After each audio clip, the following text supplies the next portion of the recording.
Welcome to the deep dive. Today we're getting into what feels like the biggest memory leak in AI. Large language models, they can track information, but they can't seem to remember the path the context took to get from point A to point B. And this flaw, it seems, is why complex multi-step reasoning so often just fails. So our mission today is to really dive into this core limitation of current LLMs, what researchers call state tracking. And then we'll introduce a pretty radical new solution coming out of MIT and IBM called path attention. I mean, we expect these cutting-edge AIs to be amazing at sequential reasoning, right? Like tracking variables in code or following complex instructions. But they struggle. So why? Why is it so hard for them to hold on to a state over a long document? Well, it all comes down to the foundation of the transformer architecture itself. The attention mechanism is, it's brilliant. It lets the model look back at everything that came before. But the thing is, attention alone doesn't understand word order. It just sees all the words, all the tokens at once. So you have to force it to understand the sequence. Exactly. And to do that, we rely on a secondary system called positional encoding. And the main method used in, well, pretty much every major LLM today is called rotary position encoding, or ROPE. ROPE, okay. Its limitation is huge, though. It only cares about the relative distance between tokens. And critically, it's completely data independent. It's just static math. Wait, so let me get this straight. If I have a 50-page document and I define a term A on page 1, and then say 30 pages later I completely redefine A, ROPE can't actually register that contextual change. It physically cannot. It's just counting the words between the 2 points. Precisely. The researchers use a great simple example. If the words cat and box are 4 words apart, ROPE applies the exact same fixed mathematical rotation every single time. The meaning of the words in between is totally irrelevant to the math. Okay, so if ROPE fails because it's static, the next logical step is to make it dynamic. And that's exactly where the MIT and IBM team comes in with path attention. So what's the key difference? The positional information is no longer static.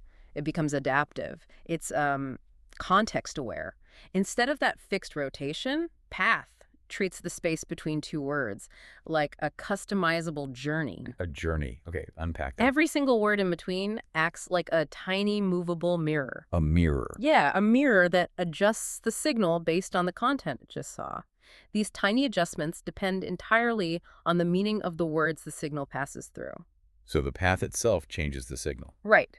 That adjustment is a mathematical process they call a householder reflection. This cumulative effect lets the system model how meaning is changing along that path. It gives the transformer a crucial positional memory. So it remembered the journey, not just the start and end coordinates. That's the perfect way to put it. That sounds almost too good. If it's doing all this extra context-aware calculation, does it crush the efficiency that ROPE is famous for? Is this practical, or is it just a theoretical win? That's the crucial part.